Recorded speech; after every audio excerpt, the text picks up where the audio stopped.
My brother has gone from being jobless during COVID. Let me tell my story. Hold on. Why are you telling it for me? If you guys want to know how he navigated being a jobless man during COVID to having a six-figure, upper six-figure or lower six-figure? Something like. Something like upper six-figure paying salary, then his story might motivate you. If it doesn't, then it just, I don't know. Ideally, it will motivate you. So just pay attention. We'll get started with the question. Keep watching.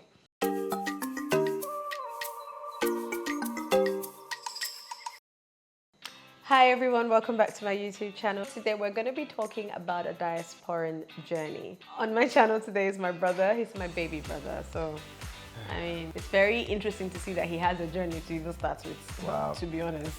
But So- yeah, we're going to start off with, what brought you to Australia? What was your key motivator? What motivated you to come to Australia? I mean, if it's me, you can say so. Not really, no, it wasn't.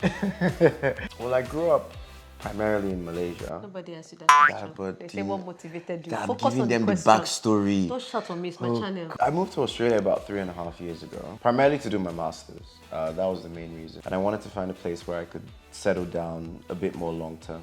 I went to uni in the UK for a number of different reasons that didn't work out. They refuse to give you visa. Yes. Don't be shy. They're not giving visa. They're chasing from UK. A lot of Africans or immigrants in the UK, I'm sure you guys can relate, but it was... Not all of them. Some of them got visa. Yeah, but like back then when it was Theresa May was still the Home Secretary, it was really difficult. So it was, yeah, I had to find a new home. I had a law degree. I initially wanted to be a lawyer once I got out of uni. That didn't necessarily materialize. But you weren't passionate about law. I wasn't passionate about law at all. honest, I initially got into law because I wanted to be the next Mike Ross of Suits. From Suits to motivation, your whole life career. Honestly, it was, and it's quite embarrassing now, 10 years later, looking back at it, because I got into uni in 2012, so actually 11 years later, which seems like a lifetime ago. So what would you say were one of the things that helped you in terms of propelling you with life in Australia when you got here? You want me to say you, Abby? I mean, it's everything.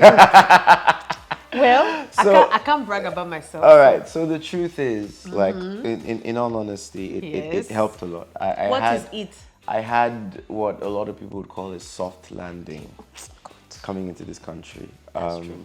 I remember coming in, I didn't know anybody, I didn't know anything. I had a bit of money saved up, but not a lot. And It wasn't much. and I arrived to a house, a room, a bed, and obviously a treasure trove of knowledge that my sister had garnered over a couple of years, while she was here. I really tried for you, honestly. It was like a decorated, I made it blue and what color? Teal? It was all right. Like, it was good. Do you know what I mean? Like, it was... All right. I have to give credit where credit is due, obviously. I really do. I know that probably without that initial kind of support structure that I had, particularly with regards to my living situation, I wouldn't have been able to, get to where I am today. Having said that, I knew it was a bit difficult for me settling down when I came to Australia. I mean, like settling down to your own, house and your own location and things like that. I didn't want you to worry about that. But when he came in, it was cute and it was inspiring because he will always be my baby brother no matter what. It's not going to that because he says I embarrass him. But like I said to you, don't worry about rent. Yeah.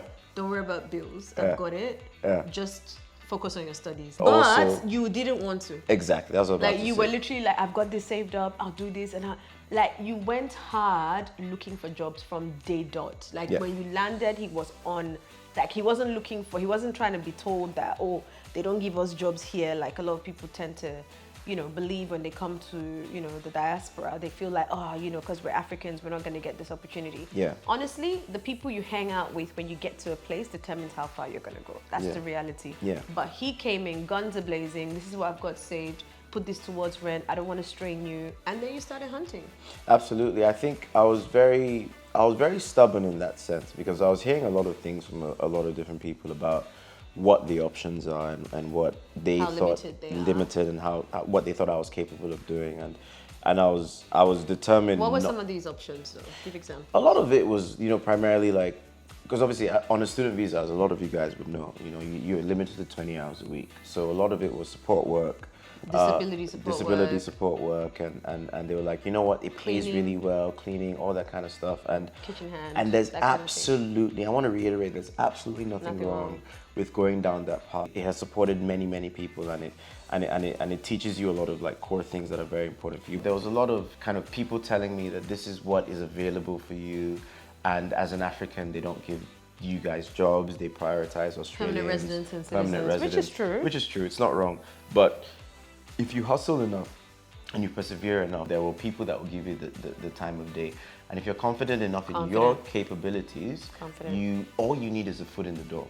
You know, a lot of the companies that I applied for, they weren't offering jobs to people that weren't citizens or permanent residents. They had all the spiel on their job ads, and you get a lot more no's than you do yeses. That's a verified fact. And you have to get used to the no's. You can't let the no's deter you. You have to just keep going. Like, just anticipate the no's are coming. So when they come, you're like, well, I expected it, you know, until when you then get the job and you're like, never expected it. Yeah, she's right. When I came here, I would say bare minimum, I probably applied for close to 200 jobs, easily. Close to 200 jobs. Pause, there's a golden nugget there. People will come and tell you, I've been applying for jobs, they're just refusing me, and they take it personal. Like it's their character that's at play. It's not about you. It's not. It's about you constantly applying. Someone applied for 200 and probably got, what, 2-3 interviews out of that? Probably close like 5. Okay. Like 5. 3 and 5 is not much, but okay. You can imagine. And now imagine if you've stopped out to 5. Should we do the probability calculations? It's not high. No, we can't really calculate right now, but it's not high. It's not high. Just keep going. Anticipate the rejections when they come. And when you do get those interviews and you don't make it through, there's something to learn. He's a recruiter, so we're probably going to do another video of you really teaching people about how to ace an interview and what you guys are looking out for. Because there are certain people that you throw out their CV before they even make it far. So CV format and all that. So if you guys are interested in that, definitely comment down below. And we'll have him coming specifically for, you know, recruitment information, and guide and advice. Carry on. I think fortunately enough for me, because I came from a HR recruitment background, I kind of had a rough idea of like what people look for. Not to say that aided me in the actual jobs, but it helped me not take the rejection too personally, because a lot of the times they're not really rejecting you. They're looking for keywords or key pieces of experience. And if you don't have exactly what they're looking for in that time, there's all likelihood that you might be able to do the job, but people will see you on your CV and they will say, you're not right for this job. So that's where you go the extra mile and you become a bit annoying in that sense. I was calling people up. You apply and then you ring the company up saying, hey, I applied for this job, I haven't heard back, what's going on? And they're like, who are you? And then you kind of almost get yourself a mini interview before the actual interview date. They'll ask you, tell me a bit about yourself over the phone, and then you give your spiel. You always have to have a good 2-3 minute summary of what you're capable of doing. An elevator pitch. An elevator pitch. You have to be articulate enough, practice it in front of the mirror. All of that stuff. And then by the time you repeat it a couple of times, the first few people that call you or that manage to pick up the phone to you, they might ask you the key questions. Are you sponsored? Are you this? Are you that? But if you manage to get past those, or if you're fortunate enough where those questions are not the first things that people mention, they will be able to see the value that you could potentially bring. And once you get your foot in the door, never look back. But once you get that initial foot in the door, you run with it and you don't look back. You just keep escalating and escalating. Don't limit yourself. Don't stop. Just keep escalating. Give yourself a certain number of years that you should be in a job. You can stay in the job for a longer period of time, but just make sure your role is being elevated. And if they're not willing to elevate you, because most companies are willing to give higher roles to incoming employees than they are to the present employees. So if they're not willing to give you a higher role, then that's the point where you're like, all right, I've been with this company for a year or 2 years, and this is my time to go to the next job. Because your next job, you're looking for a higher position and you're looking for better pay. So that's how you keep escalating yourself. You have to remember as well, moving into a new country, especially if you're looking for work in a similar line that you've done before, you might have to take 2 steps back just to make your way forward. Just to get your foot in. I was a manager back in Malaysia. When I was working there, I moved here. I became essentially on par with an intern, you know, with the job that I was doing initially. I was a sourcer. You were negotiating salary. Oh yeah, of course. Like you were going back and forth with two companies, like no loyalty. I tell you. Absolutely. He was like, yeah, well, you know, I was gonna sign a contract, but you know, I got offered this, and you know, I was gonna sign the contract. This other company offered me this amount, and yeah, I don't know if you can beat it. Otherwise, I'm gonna have to go with them. I'm like, who does this boy think he is? Huh? But that's $50 an hour? But that's what and you you're have negotiating? to do. And that's the thing. A lot of people told me, oh, when you get your $30 an hour, if you get that, you'll be happy with it. And I wasn't. And one of the key things that kind of brought me to that conclusion was, at the end of the day, you are a cog in a machine, you know. And as soon as things get tough, they will not hesitate to let you go. And you experienced that? Of course, I did. And we'll get into. Oh, we can get into it now. Like, wait. So that's again, I'm picking up like golden nuggets in what you're saying. I think a lot of the time we're always so loyal to a fault, or always trying not to. Oh, what will I do? What will the company do without you? They'll be fine. They'll be fine. And trust me, if they needed to let you go, they won't look back. They'll just call you. And they'll say, you know, this is that, and the budget and the economy and inflation, we gotta let you go. It's gonna go exactly like that, and you're gonna be disposable. The second that they need to make cuts, like 9 times out of 10, like they won't really think twice. I think at the end of the day, like obviously, you know, companies want loyalty. You have to work for a company that you believe in and all that kind of stuff, which is true, but you have to prioritize yourself. Nobody has your best interest at heart more than yourself. So, you know, when I was negotiating for those jobs, yeah, I was talking to 2 or 3 companies at the time. I was obviously playing them against each other with regards to how much that I thought I could potentially get.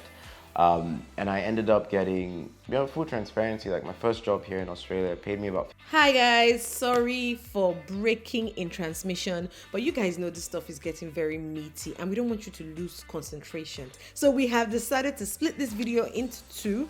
The other part is really where he goes into talking about how to get a professional job, how to elevate yourself, how to get into the market. I'm telling you right now, yes, you can get a professional job when you get overseas, and we're going to really be diving into all of that. So like this video, if you have a family member that's overseas and telling you it's hard here, or they're doing a job they don't like, tell them that it is possible. And I'm going to bring more people on this channel to show you guys that it is possible to get the job of your dreams and how people are doing it. It's not rocket science. It's just that when you don't have the information, then you do not have the strategy. But don't you worry, I'm going to be dropping all those good nuggets in part 2. So stay tuned for part 2. Don't forget to like, comment, subscribe, and share. We are here to help each other.